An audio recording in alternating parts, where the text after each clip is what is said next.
All right, let's do this. How are you? What the buddies? What the nicks?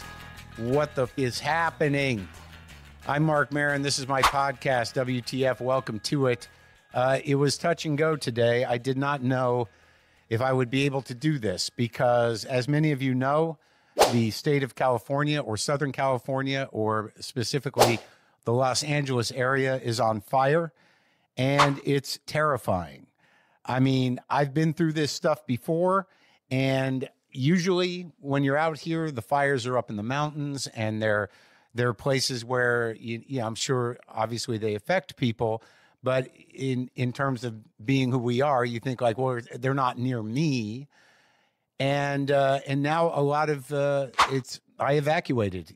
This morning was harrowing, and my heart goes out to all the people in the Palisades and all over California. It's just crazy. These winds blew chairs off of my porch, and I knew that there was the Palisades fire, and I was trying to find out what was going on with that, if people I know were affected. Obviously, they were. And I was just trying to monitor the situation because these winds have been out of control. And last night, I'm going to bed, and I heard there was a fire out in Altadena, and I know people out there. I don't know how they're doing. I've texted some people. Some people I know are okay, but I haven't heard back from some people, and I don't know really how to reach out to other people. But that fire crept over, and it was really very close to where I live in Glendale, and they were starting to evacuate Glendale on the other side of the highway from me. And it was like it just didn't look good this morning. I was up at 6, and I was going to I guess have a day. I was having some painting done at the house. I just had it rodent treated, so it's all sealed up. But now I don't know what's going to happen to my house. I don't know if the fire is going to jump over there and burn down my neighborhood. I don't know. I wasn't under a mandatory evacuation this morning, which is yesterday if you're listening to this Thursday. And I didn't, and the zone next to me was on alert but hadn't been evacuated. But I got up last night. I went out and did comedy, and we knew that the fires were going in the Palisades. And I don't know, some part of you thinks like, well, I'm just gonna do what I do, and I'll be okay. There's this denial part of your brain, which I imagine is survival driven, that you got to push back on constantly. Because I woke up this morning, I looked at the fire app, and it was too close for me to be comfortable. And last night, a tree had fallen down across the street, and my entire street is blocked off one way because there's a tree across it, a large tree. And that's what's, happening here. So this morning, I'm like, well, I don't know if I can wait to be evacuated because I got to deal with these cats. Oh my God, dudes, ladies, gentlemen, he, they, she, whatever, man. It's just been a morning, I'll tell you that. And so I only have one crate. If there is a transgression I have made in this situation, is not having more than one crate. And then it's sort of like, what do I bring? How long am I going to be gone? Am I seeing my house for the last time? But all I can think about at that moment was these cats, and how do I get them into my car with one crate? And that was the sort of, because you have to sit there and think about that. It's like, okay, maybe I can just go split and it'll be okay and they'll be okay and I'll just check in with them later. But then I'm like, dude, they're your cats. And are you going to be able to just leave them here and hope for the best? And no. So I put Charlie in a crate, not easy. And then I had to grab Sammy, and I had an old hamper, like a wicker hamper with a cover on it that I was going to throw away. It was on my porch, and it didn't blow away. So I threw him in there and wired it shut. And then I had Buster, and I had to go find a box. So I just had a regular box, and I taped him into it, punched holes in it, wired Sammy into the hamper, and put Charlie into the one crate I had, and then got them all in the car. And immediately they all started shitting and pissing. So my car was a kennel. And obviously there's part of me that's sort of like, well, I guess I'm going to have to throw this car in the garbage. I'm just going to have to drive this car into the, whatever, junk pile. It's going to smell like cat piss for the rest of the time. And look, certainly that's a concern, but obviously I was doing it to not think about what was at hand, which is where the am I going to go with my hampered cat and my boxed cat and my other idiot in a crate? We're all in a car, and it's like just, it smells like piss, smells like they're all howling, and I'm just driving my car, and I don't know where to go. I don't have a plan in place. I thought, well, maybe away from the fire would be good. So that was the beginning of my day today. Yeah, this is happening. So I've got a lot on my plate right now, and as I'm sure most of you do, the new year is a busy time. But here's a suggestion to make life easy. If you need to set up home security or it's time for an upgrade to your system, use the home security experts we trust at Simply Safe. We've been using Simply Safe for almost a decade, and they always provide the best, most up-to-date methods of protecting your home. Traditional security systems only take action after someone has already broken in. That's too late.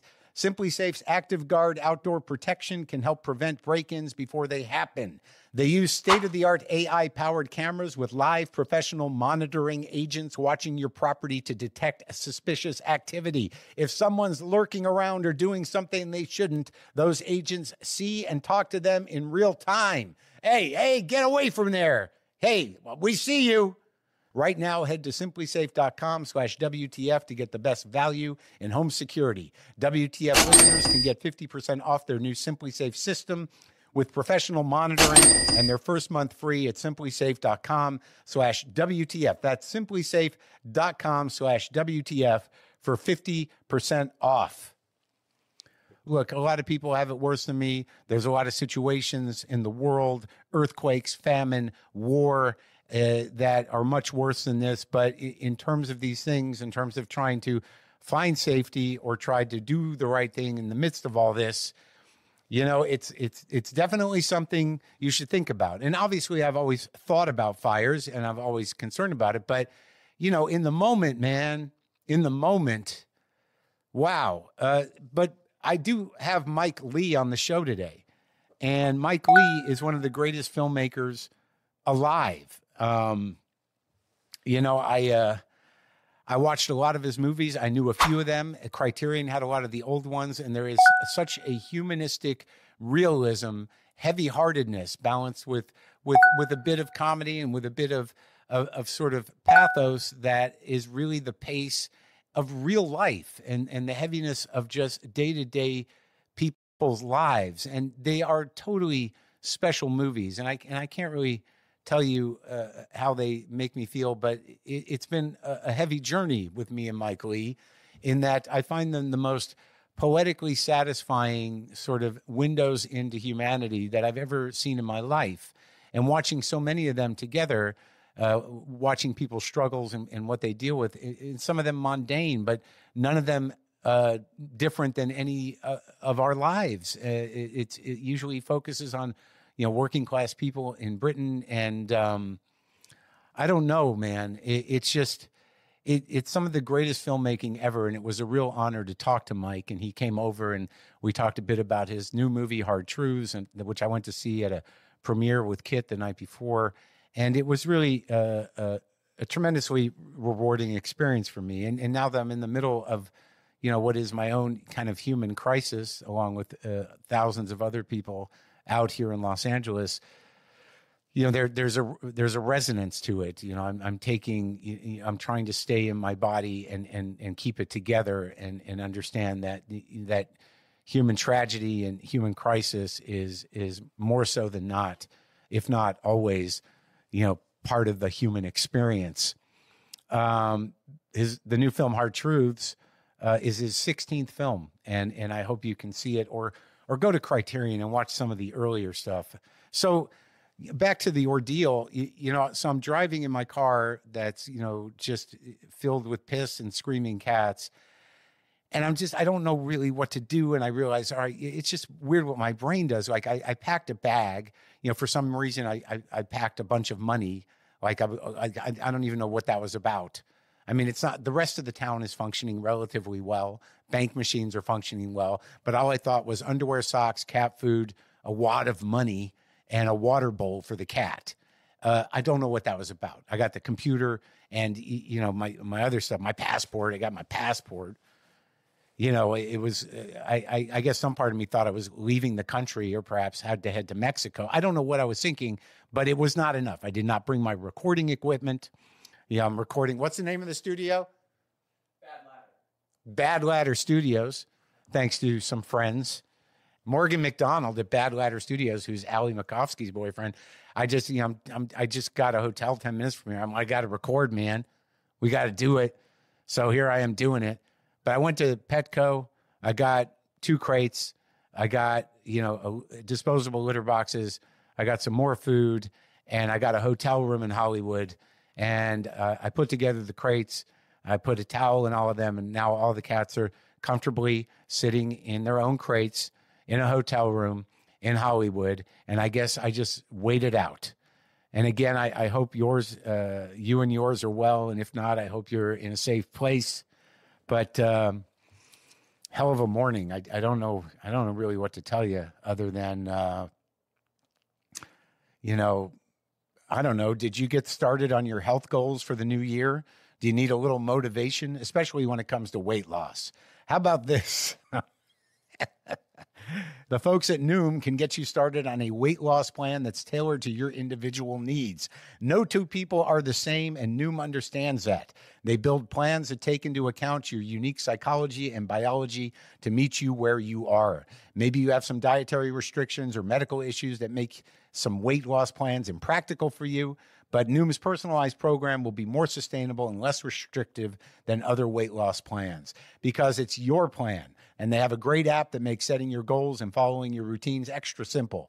If you're like me, you'll get a lot out of the food tracker and the activity log. Track how much water you're drinking. Stay on top of the calories you burn during exercise. To date, Noom has helped more than 5.2 million people lose weight by building new habits for a healthier lifestyle. Stay focused on what's important to you with Noom's psychology and biology-based approach. Sign up for your trial today at Noom.com.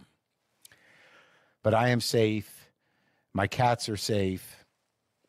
And, I've been dealing with a lot of anxiety in general, but it's interesting what a crisis kind of throws you into action and throws cats in the hamper and into boxes. And now I'm just like, it was one of these, the wind is just menacing. I have no idea what's going to happen. And I got to sit with that. And we had to cancel some interviews. Some people couldn't fly in. And another guy I was going to interview today, I left my house. I can't expect someone to come over to the house. But again, I hope everyone is safe out here. And, my heart goes out to you. If you lost people or homes, it's just awful. And I know I don't think I sound chipper. But I do think that, I'm locked into a zone here. And it's amazing how much your brain has to constantly push back on denial because the part of your brain that's sort of like, well, it'll be okay. You'll be okay. It'll be okay. And you're like, I don't know. I do know that I'm safe, but I don't know that I'll be okay. I hope so. I do hope so.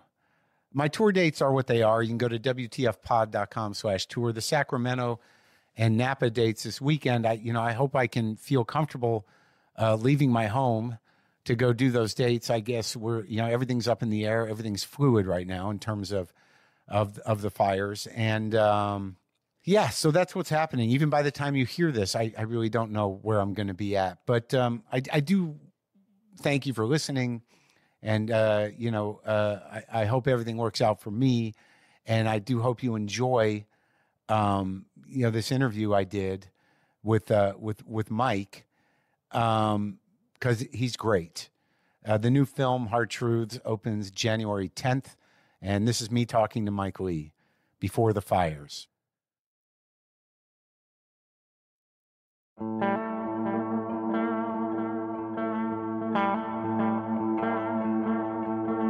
It's funny, when I have British people over, I get into a panic.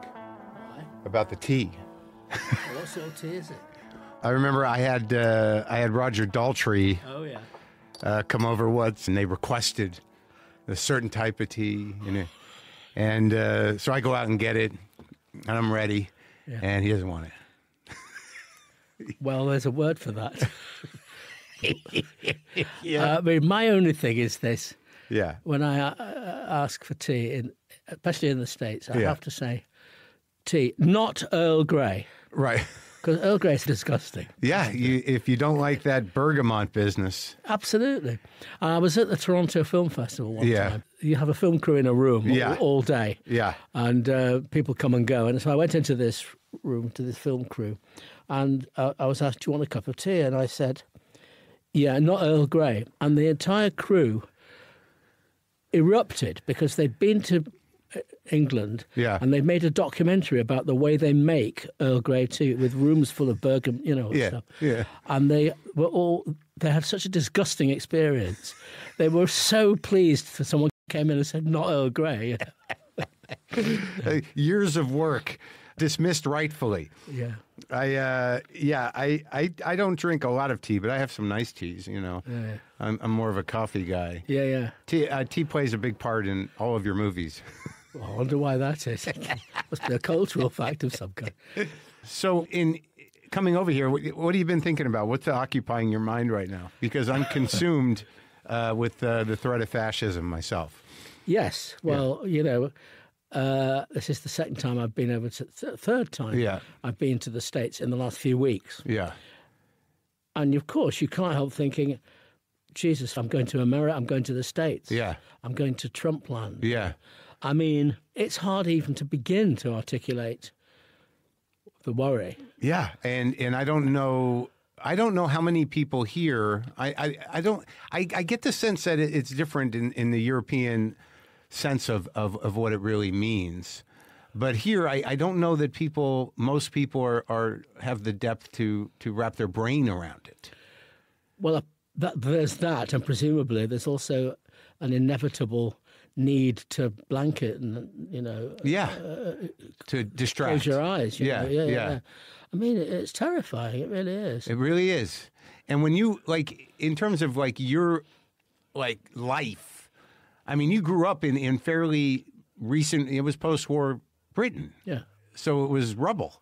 Yeah. I remember rubble. Yeah. Yeah. Yeah, I mean, I remember the war just. Yeah. I was born in 1943. Yeah. So, yeah, absolutely. But, I mean, what you're talking about now is the massive leap we've made from a positive, optimistic post-war world to something that would have been unthinkable. Yes. You know what? Yeah. I mean, and it's happening it's happening in the UK. I mean, you have this fascist outfit reform, Yeah. I mean, it's, it's terrifying. It really is. Because, when I think about, because I've watched, I've seen your movies throughout my life, but when I knew I was going to talk, the Criterion had just put a bunch on there, which was great, because I hadn't seen those earlier ones. And then when I knew I was going to talk to you, I've watched, a lot of Mike Leigh in a very short time. And there's a weight to it, and it's the weight of human emotion and tension and trying to just sort of make the best of what is on some level, if possible. Yeah. Now, as an artist, which you are, and you have a specific way of approaching it, and you have a sensibility that has purpose, I get concerned because there, and I don't know if this is the same with you, that, you put this stuff into the world that in its way celebrates humanity. So is there a power to art now that can stand up to, or is it necessary to think that way to the politics that we're dealing with? Well, there has to be. Yeah. I mean, you can't, for a moment, consider that there isn't. Yes. I mean, it's a non-negotiable thing. Right. I mean, that's one thing. Yeah. That's the easy answer. Yeah. And it's truthful, but it's the question then is what one does making any difference? Well, that's is it getting through? I mean, without being presumptuous, as I perceive it, what I do, which is never in any real sense polemical Right. I mean, I don't make movies that say "think this." Yes. On the whole. Right. Which other very perfectly legitimate political filmmakers do. Yes. I don't. But I like to think, and I think, as far as I can understand, as far as I can read it, it seems to be right that it gets, whatever I do, gets to people on some kind of level, be it emotionally or subconsciously or in terms of how they, I mean, like this current film, Yes. you know, what's fascinating, apart from anything else, is the vast number of people that say, I know a pansy, Yeah. I am pansy, Yeah. That's my sister, my dad, my uncle, my Yeah. auntie, all the rest of it, you know. Yeah. And all that goes, Sure. the rest of the iceberg of which that is a tip. Yeah. So you like to think that what you do is having some kind of effect. Yeah.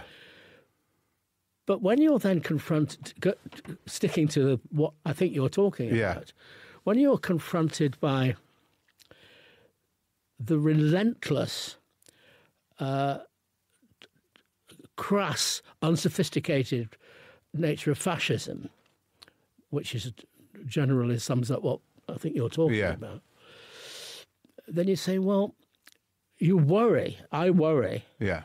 that, okay, so I'm making movies that permeate in one way or the other and affect people in different kinds of ways, but does it actually confront the threat? Yeah.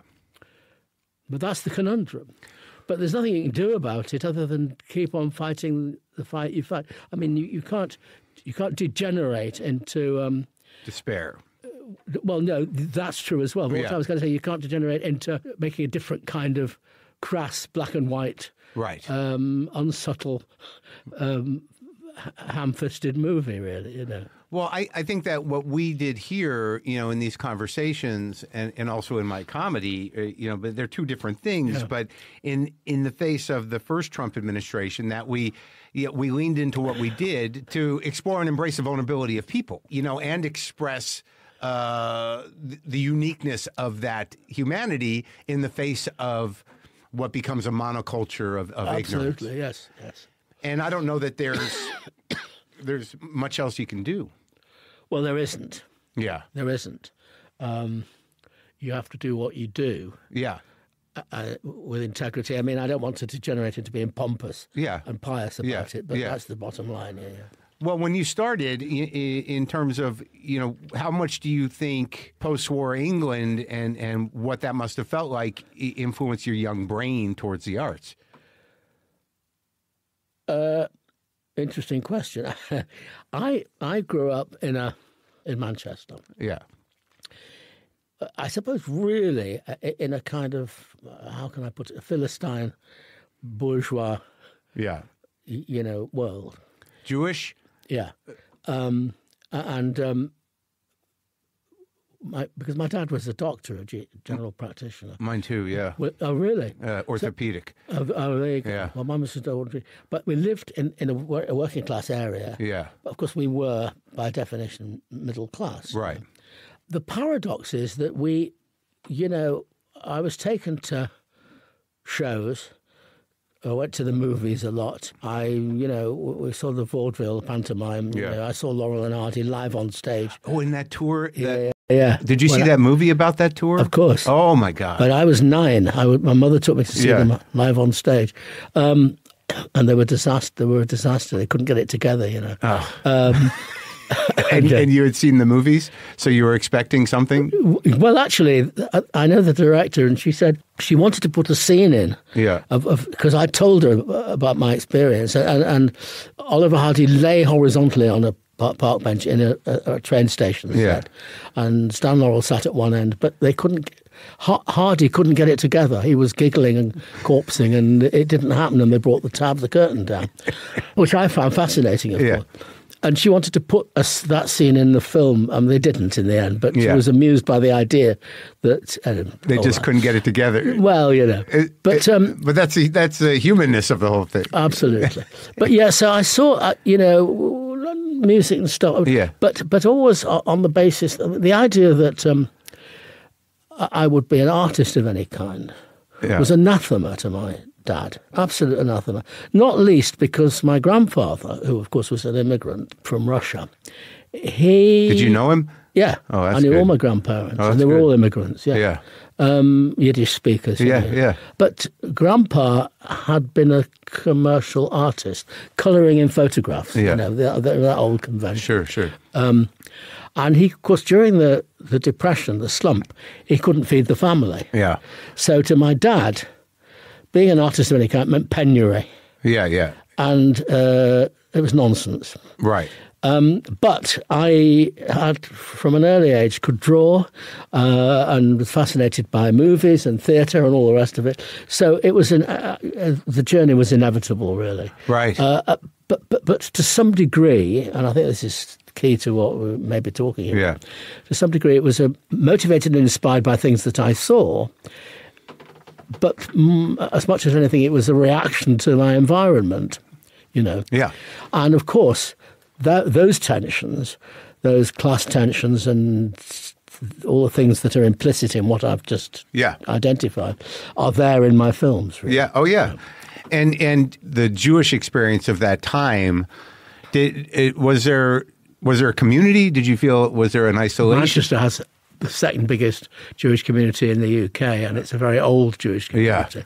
Yeah. Oh no, that was the world, And I was also in a socialist Zionist youth movement. Yes. The assumption was we would all go and be kibbutzniks. Right. And those comrades of mine who survived, we are appalled and disgusted and traumatized by what's going on. It's horrendous.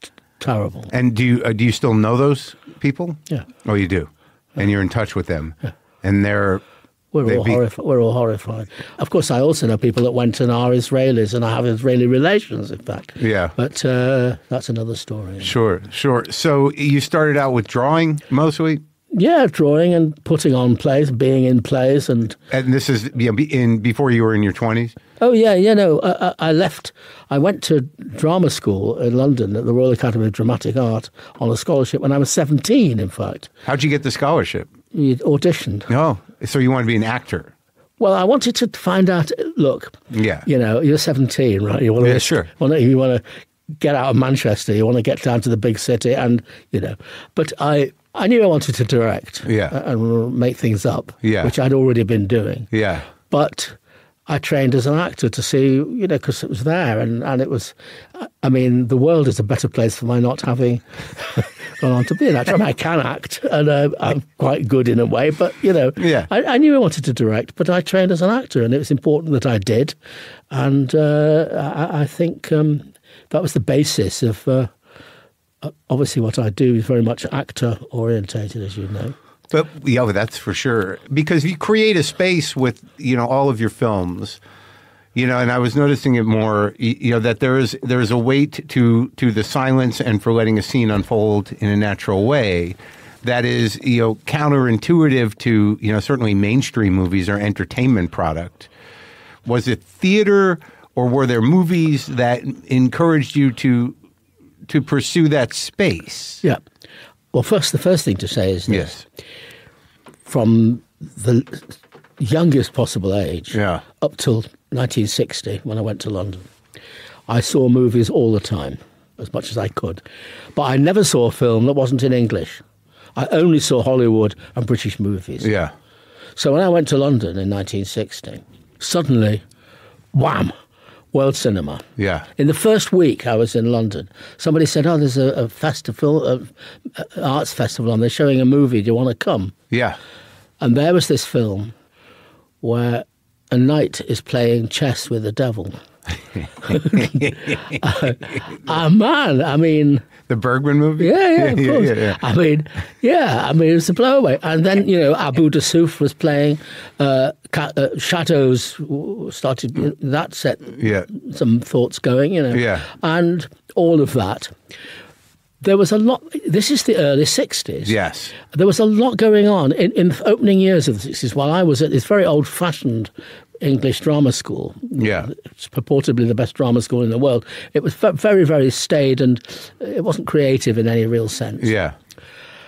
But out there stuff was going on. I mean, we started to know what was happening in New York, experimental things were happening. Yes. There was the work of, also in England, in London, the work of Peter Brook and the Royal Shakespeare Company. This is to answer your question. Yeah. The first thing I directed at the Academy was Harold Pinter's Caretaker. Yes, because I was taken with Beckett and Pinter, and these things were a revelation to me. Yeah, well, I was wondering about Pinter because I've talked about him a bit before, and I recently watched the film version, I think, of The Birthday Party. Yeah. And there is a sort of a disturbing tension, but it all seemed really rooted in human relationships. Totally. And I guess the plays speak to that as well. Absolutely. Yeah. Absolutely. So there was a lot of stuff going on. Did you see Beckett's stuff too? Oh, yeah, absolutely. Yeah. I mean, I went to see Endgame, I think 12 times or something. Oh, really? Yeah. No, it was all that was going on. Yeah. And then also, being in London, I mean, the productions of Shakespeare and things were massive. And I did later in the 60s, to jump forward. Yeah. I worked as assistant director, the assistant director at the Royal Shakespeare Theatre at Stratford-on-Avon, working on the big Shakespeare productions. And that fed into my, the writer side of my, I mean, working on Shakespeare properly, in a sophisticated way, was a very good thing for a writer, really. And also, I guess, given what was going on in the time, to see it made fresh by productions that were active. Oh, absolutely. That was the whole point. That is it. They were not staid, old-fashioned, received notion productions of Shakespeare. So you could understand the depth through action. Absolutely. And also about working with actors and all the rest of it. But in that early period in the 60s, I started to... I and one or two other comrades at the Academy knew we wanted to write, and I knew I wanted to direct. And I started to involve, just to get the idea that somehow you could make theatre, make films. The writing and the rehearsal and the process could be combined, and that the actor could make more of a contribution than just being an interpreter. And by a fluke, in the mid-1965, I got a job at a new arts centre in Birmingham, where they had a brand new state-of-the-art flexible studio theatre. And I was supposed to be the assistant director with a company of actors. And when I arrived, there were no actors. There'd been some kind of a bureaucratic thing. And there weren't going to be actors for a while. But I was paid and I was there. And they said, OK, well, this is what you have to do. We've got to have an arts club for local 16 to 25-year-olds who want to do some acting. Yeah. You can do whatever you like. And so I started to make plays, improvised, so-called misnamed improvised plays, because that makes everyone think that they're improvised on the spot in front of the audience. Sure. But building plays using through improvisation, And that really was the beginning of the journey that I'm still on. And these actors, at that point, so you're dealing with a lot of people who are amateurs. Yeah, totally. And so completely willing to take the risks, I imagine, that you wanted them to. Absolutely. Well, they didn't. They go along with whatever, Because, it seems that over time, I mean, you got to find the actors that can do what you do. Yes. Well, that's always the quest. I mean, my auditions go on for ages. Because all I'm really doing with the auditions is sorting out the sheep from the goats, really. Yeah. I mean, you get very good actors, and you say to them, OK, tell me about somebody you know, and I'm going to leave you alone in a room for a bit. Just be that person. Don't try and make anything interesting happen. Don't try and create a scene. Just be in character. Yeah. And it's quite straightforward. Some people really get it, and you come back into the room and that's all going. And some people simply, good as they might be at conventional acting, they don't get it at all, basically. They need to script. They need to know what the objective is. They need to be performing and thinking about what the audience is experiencing and all that. So that's what I do. But you know what? I've been blessed, obviously, to see it over the years by amazingly talented character actors, people that don't just play themselves, but people who don't play themselves, who are versatile and can play real people out there in the street. And that's what I need. Over the course of watching your movies, I've become really quite obsessed with Leslie Manville.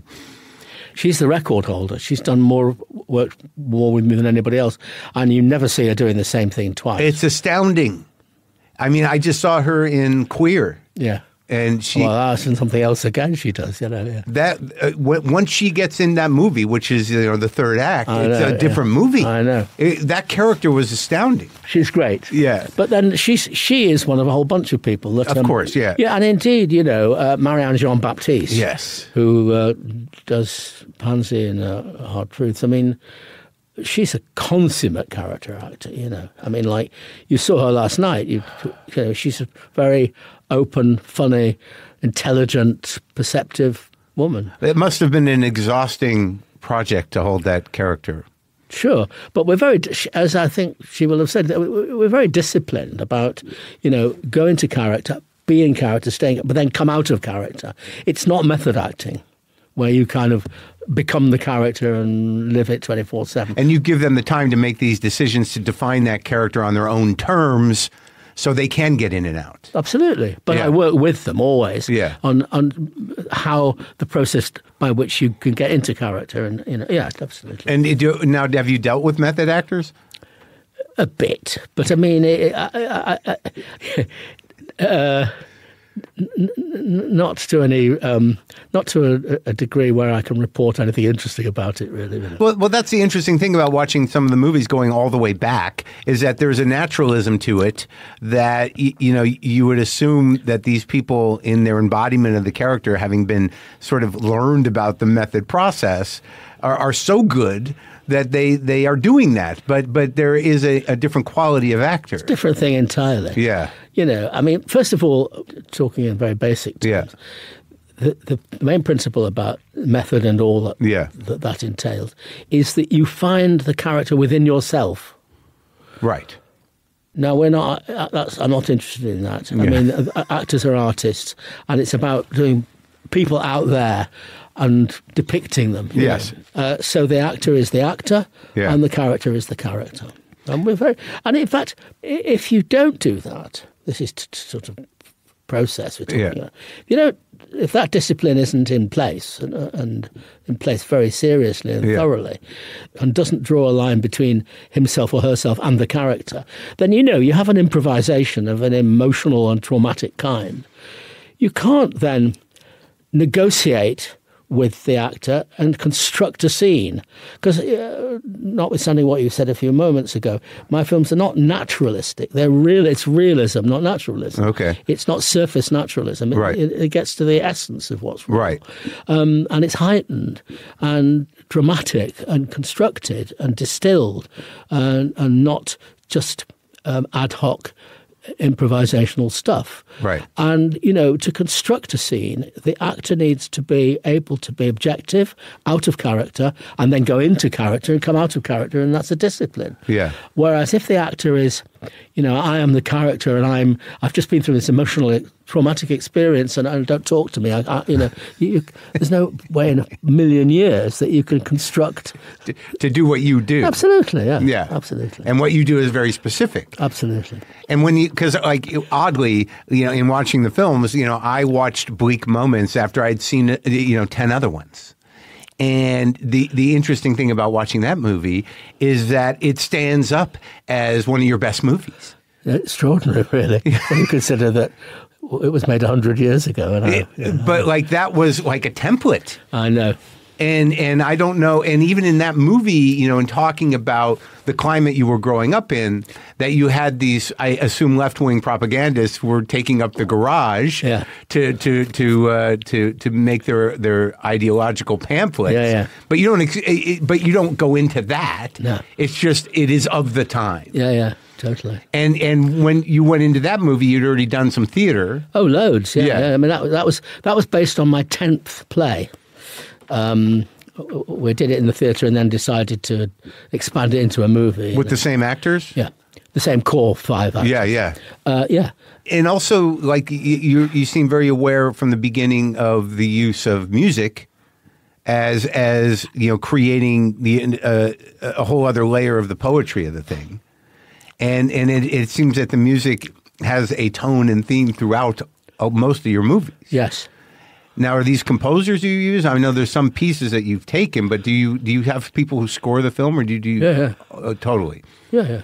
with in the conventional way. I mean, the one thing about the composers I work with is that because of the way we make the film, we obviously build the film and discover what the film is during the process of making it, right down to the last thing we shoot. So the composer cannot do what composers often, if not normally, do, which is to read the script and have ideas before anybody's shot anything. Right. I mean, as soon as we've got to the roughest of rough cuts of the film, then the composer can start looking at it and having ideas and sharing them with me and so on. And from there on, in technical terms, it's quite conventional, really. I mean, but yeah, I mean, it's interesting that you start talking about the music in terms of the music in Bleak Moments. There isn't a score in Bleak Moments. There isn't a movie score. Yeah. The music is all made within the action. Right, with the guitar player. Yeah. But a dreadful guitar player. One of the ironies, a minor but amusing fact about, is he sings... when I die, please bury me deep. Down at the end of, he says, Beaker Street, because he doesn't know it's actually Bleecker Street. Right. And the joke being, of course, it was called Bleak Moments. Yeah. But the irony is that this current film is backed by and, more importantly, distributed by Bleecker Street. Yeah. Full circle. I know. Well, it was like it was interesting watching that movie, because the one thing I sense, and I don't know if you sense it personally or when you're in this, is that do you get to a point with these characters where, I mean, there is a balance to the thing in terms of you do, as heavy as they can get in terms of the pain of a character, that, even in this movie, through some editing, but also through the character arc itself, there are moments of release of tension. Maybe not happiness per se, but there seems to be a balance between, like, if there was no moment in which Pansy in this new film has some sort of breakdown or moment of self-awareness, that, what you have as an audience experience is something that it would be hard to walk away with. Absolutely.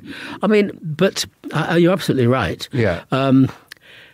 For far as I'm concerned, the moments that you're talking about, the moments, in a way you could regard them as moments of complexity and contradiction as much as anything else, but they are that release as well for the audience. Yeah. But they're not, but they're organic. Yeah. It's not, I don't think, now I've got to find a moment that... No, right. Yeah, it comes organically and naturally as a function of what's going on, basically. Thankfully. Yeah. I mean, the same, what we're talking about now can also be applied to the fact that the films are, I think, both tragic and comic. Yeah. But people say to me, well, how do you decide when to be funny and when I don't? Yeah. Life is tragic and comic. Yes. It comes out of the soil like that, Yeah. But it does seem that I don't know ever what human moment we're going to go to black on. And when, so this unconventional ending that doesn't imply anything's over.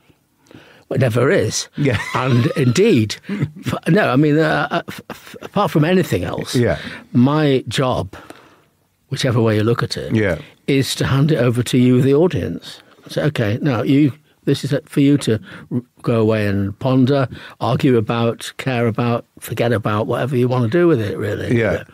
Well, it's interesting because my girlfriend, is a huge fan, and, she feels, as a person who grew up in the American working class, she feels represented by your films. Oh, good. In a very personal way. Yeah. She's a filmmaker, isn't she? No. She's just she loves your movies, but she loves horror movies as well. But somehow it speaks to her because she never feels like she sees herself in movies. Like High Hopes is her favorite film. Oh, there you go.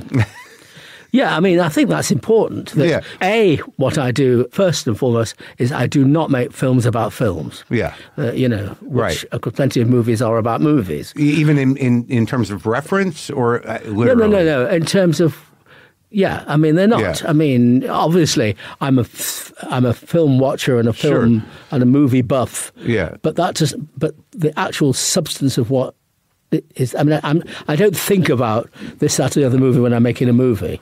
Yeah. The other thing is, that again, with reference to your girlfriend's feelings about representation, it's important to me to point the camera out there at them, which is to say us, real people. Yeah. I'm not in the business of heroes or idealized. I mean, of course, you could argue the exceptions are that Topsy Turvy is about theatrical folk in the 1880s. Right. And Mr. Turner is about an artist. Well, an artist is an exotic thing to be, a painter. Yeah. But the point about those films, if you look at them in the context of all my other stuff, is that they're saying, okay, this may be in the 19th century, and these may be about artists, but actually they're vulnerable. These are vulnerable people, with problems like you, me, and him. Well, there is sort of an oddly heroic nature to the Vera Drake. Yes, that's true. That's very true, but that's not. That's with respect confusing two different things. Yes, I mean, yes, she's heroic. You could argue perhaps that there are a number of heroic people in my films. Yes, but that's not the same as a heroic journey. Yeah, or indeed about making your characters, by definition, heroic received tropes. Right. Tropes, right. Well, it was interesting last night. We had, it wasn't an argument, but the moment in this new film, in Hard Truths, where the husband, throws the flowers out, that, we had a discussion about that action, and her sense of it was totally different than mine. There you go. And good. And I had to pull it back from an argument, because there is no arguing. It's a sensibility, and my sensibility in that action, given that his son had given his mother the flowers, perhaps for the first time since he was a child, that what I read was that character, the husband, may have had regrets about his life, and that his relationship with his son was distant because of possible resentment, because of the life that he had found himself in over time. And she read it. And then when I said that, she goes, I think you might need therapy. And then I said, well, what did you think it was? And she said it was just a reaction to a lot of disciplined stuff. Then, of course, since all films are made in the cutting room, that's a fact of life, as we all know, then it's about organising what we've shot. And, you might lose a scene or swap something around or whatever it is, and certainly find the best moment. So do you not have a full script until after the movie is shot? Absolutely. Mm. That's interesting. I mean, it's not. It's probably unique to you. So they say. So I'm told. So is the only reason? Well, what is the reason for actually even creating a whole script after all is said and done? Usually it's because it's got to be put in for an award, or there are scripts that people have published, and I imagine that over time. With it, when you think about the first few movies, because of your age at the time, that you're dealing with contemporaries and issues that are happening in your life. And that must have shifted at some point. Oh, yes. Yeah. I mean, yes. I mean, it's interesting because this is an interesting thing about Hard Truths. Yeah. Quite a number of people said, obviously this is a post-pandemic film, post-COVID. The fact is, in terms of what it's actually about, we could have made the same film 10, 20 or 30 years ago. Actually. However, yes, it is set in the 2020s, and therefore, by definition, COVID's happened. But it's not. It's mentioned 1.5 times in the film, but it's not what it's about. She's masked in one scene, I think. Yeah, absolutely. Yeah. When she goes to the doctor. Right. But with her character, that didn't necessarily have to be related to COVID. No, absolutely. Yeah. Yes. Although, it would probably have its roots in the COVID experience. Yeah. But, I mean, there are interesting things. I mean, there hardly ever been cell phones in my film. Yeah. I mean, as long ago as Naked, there was one scene where the guy is on a cell phone in his car, the landlord. But, and that's before they were even called cell phones. Yeah, field phones. It was more a representation of class. Absolutely. Yeah. But it's not really until Hard Truth that there's actually a scene where communication on a cell is actually crucial to what's going on, really. You know. Because it's not, I would imagine in terms of even with their existence, it's not, you're not concerned with that. No, absolutely. It's about human engagement. Absolutely, totally. Yeah. But now, to address it even a little bit, it almost seems necessary because I think that most humans' engagement is through these horrendous devices. Yeah. And I rewatched Naked 2 nights ago, and I hadn't seen it since it came out. So I was a young person. What year did that come out? In the 80s? No. We made it in 93. Yeah, and I was like a different man. Yeah. But a testament to a movie that, is a real piece of art is that your relationship with it changes over time. Yeah. Because of where I'm at. Yeah. Because when I first saw it, I remember I thought that character was annoying and somehow, kind of pretentious. Yes. And now at this age, I'm like, well, he's a guy with problems. Yeah. and wasted potential. And also, like, again, with my girlfriend, she saw him as, almost pre-schizophrenic. And, it wasn't until the second viewing where I took a read that maybe he had a deeper mental illness than just his wasted potential. Maybe, but maybe he's just a victim of the education system. Maybe he's a kid, he's a bright kid, and obviously he can read books and all the rest of it. I mean, maybe he is a kid that if he'd had a decent education, where instead of punishing him all the time for opening his mouth, they'd have encouraged him and stimulated him. Yeah. He'd have had a different kind of journey, really. I saw that movie described as a dark comedy. Do you see it as a comedy? I see all my films as a comedy. Yeah. And the description of it as a dark comedy is not, it's fairly reasonable, I would say. I wouldn't necessarily use those words myself, but I don't object to such a description. I mean, all my films are both comic and tragic. Sure. There's no question. Yeah. And when you deal with, what was the moment where, you're coming out of Career Girls to do that historical piece? I mean, how do you make that decision? Well, to do Topsy-Turvy? Apart from anything else, I mean, Topsy-Turvy wasn't a film that he just made spontaneously. Yes. I mean, we'd been planning it for ages, Yeah. And mostly just trying to get the money, really. Yeah. But I'd had the notion for quite a long time to make that film. Apart from anything else, two things. One is that I thought at that stage it would be a good thing to turn the camera around on us, we who take very seriously the profoundly difficult job of amusing other people. Yeah, yeah.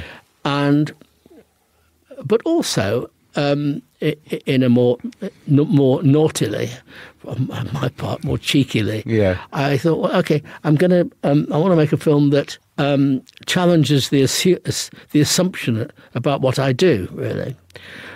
Yeah, right. So that was intentional. Yeah.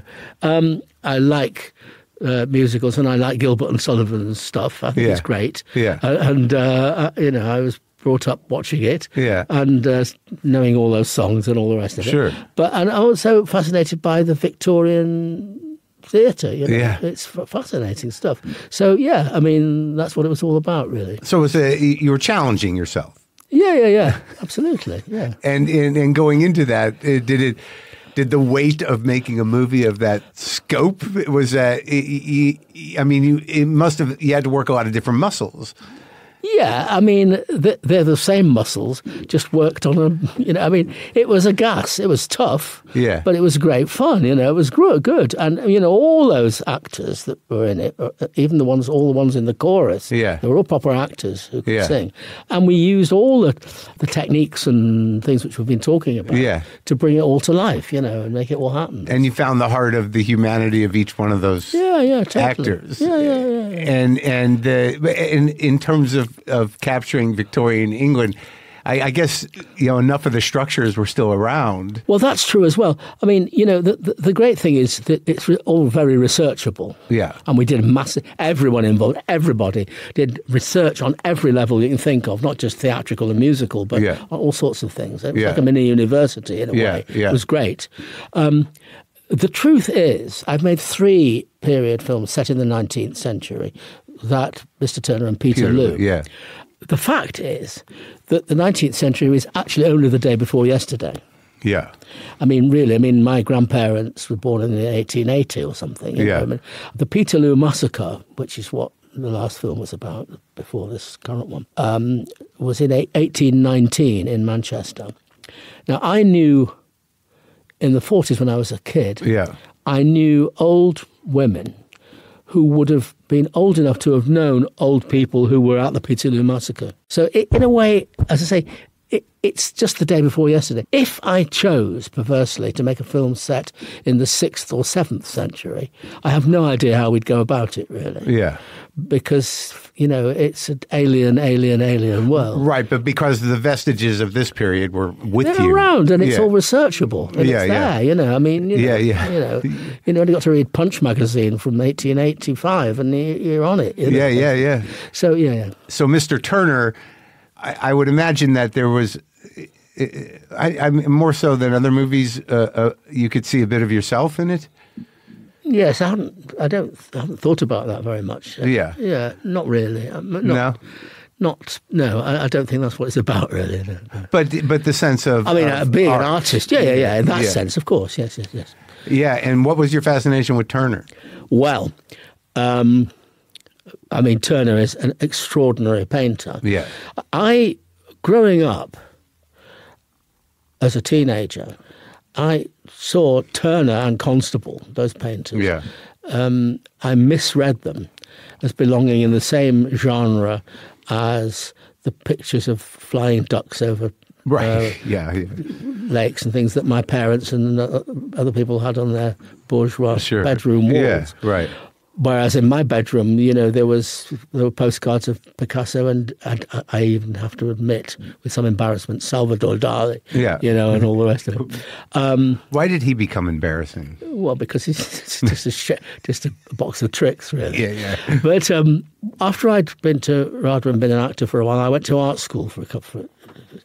And it was there amongst some other students that I discovered Turner and started to really understand what we were actually looking at. Yeah. And so I've always had a real fascination in those extraordinary paintings. Yeah. And of course, what you see in the film is the fact that a millionaire tries to buy his entire collection. And he says, no, I'm going to leave it to the nation. And he did. He died in 1852.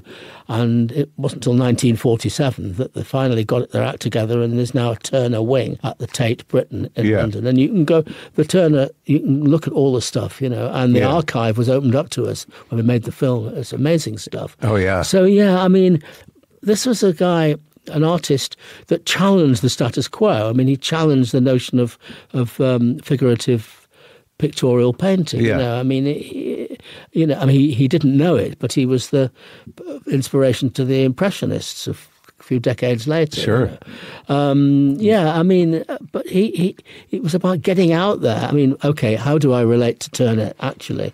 He got out there in the wind and the rain and, tied himself to the mast of a ship and all that stuff to experience the storms, the landscape, the weather that he was painting. And it's extraordinary stuff, But for me, the notion to make a movie about it, apart from anything else, the tension, the contradiction, if you like, between this epic spiritual painting and this eccentric, curmudgeonly guy was fascinating. So that's what Yeah. That's why we got Spall on the job, you know. Well, it's interesting that people that have no choice but to do the art is still the most unique artist. Absolutely. Is that there's no plan B, there's no other way of life. Absolutely. I mean, he had to do it, and he just did it, you know. As do you. I guess so. Yeah. That's true. And do you, like, now you're kind of doing a press tour for this new film? Do you feel like, okay, on to the next project, or do you take more time to yourself? No, we are going to make another film. I think we are. Well, it looks like we're getting some money together, not much. Yeah. Again, I would like to do, or perhaps I should say, like to have done a contemporary film on the scale of my period film, but no one's interested in backing such things. What would that be? Like, what do you mean? Well, I mean, just a film with a lot of characters and a lot of complex things going on.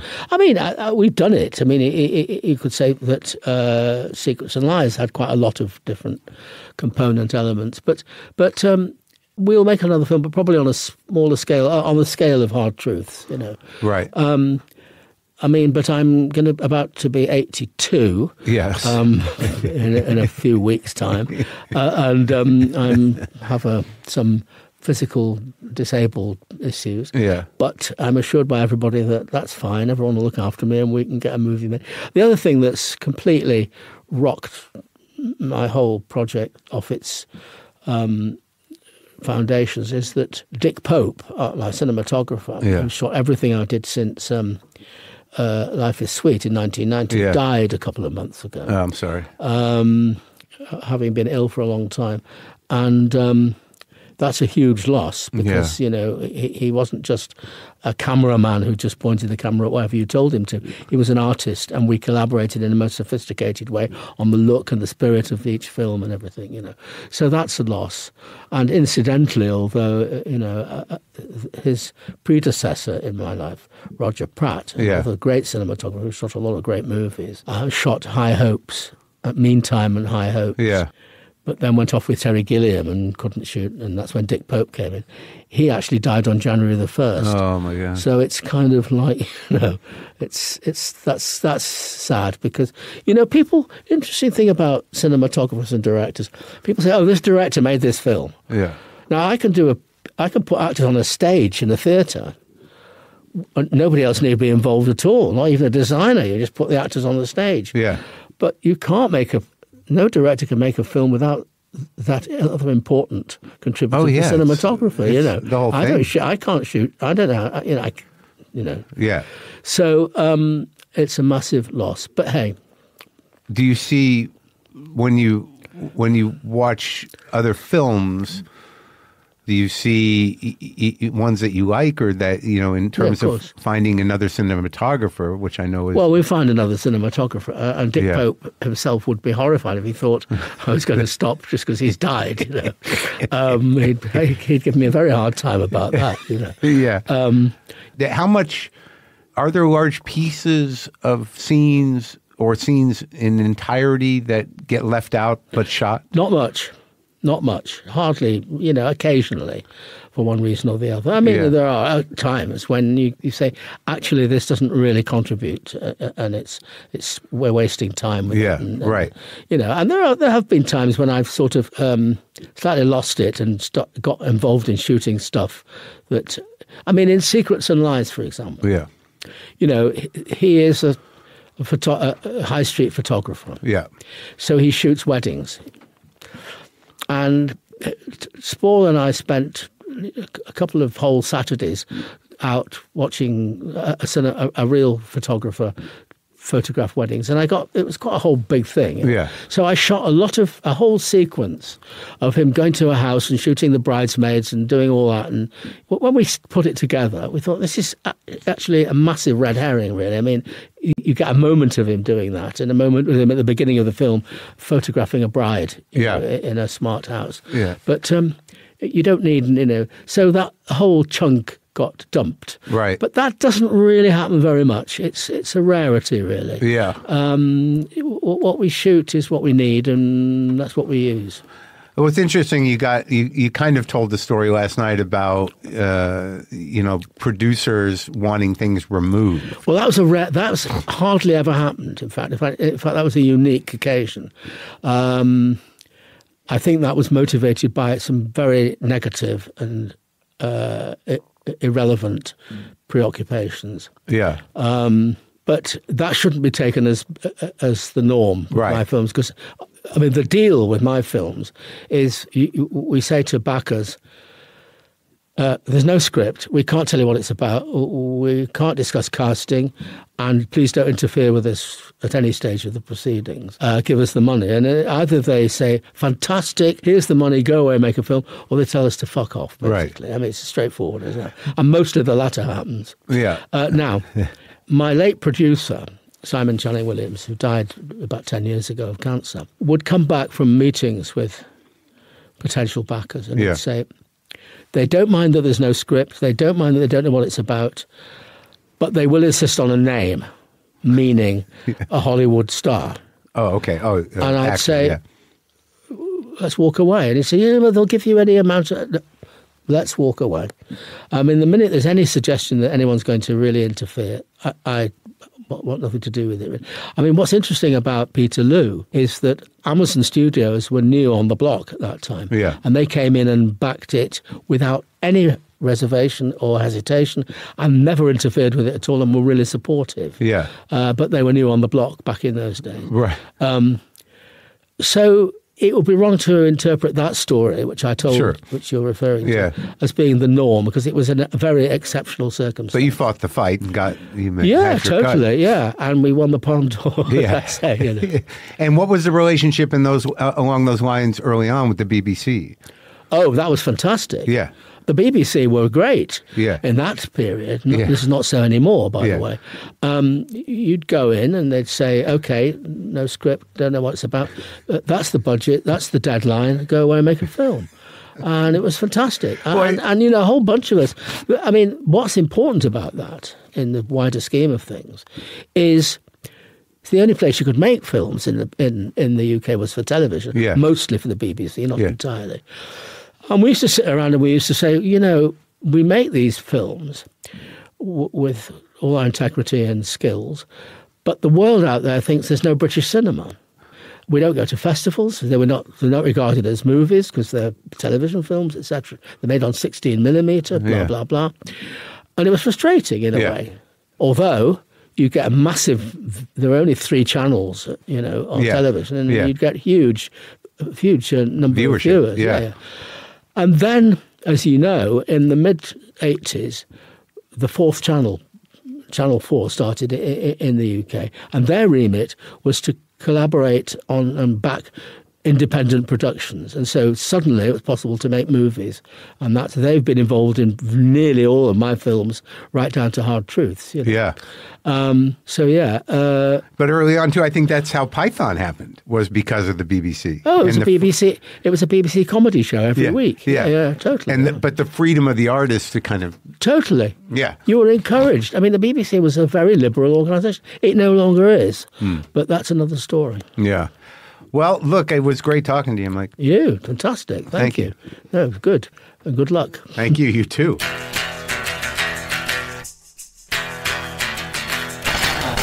There you go. That was Mike Leigh. What an honor. Just spectacular. And he took time to sign Kit's poster. She had ordered a poster of one of his movies. And which one was it? High Hopes, I think. And he was very sweet and just a great guy. Hang out for a minute, folks. Hey, folks, we've got another WTF collection over on the Full Maron feed.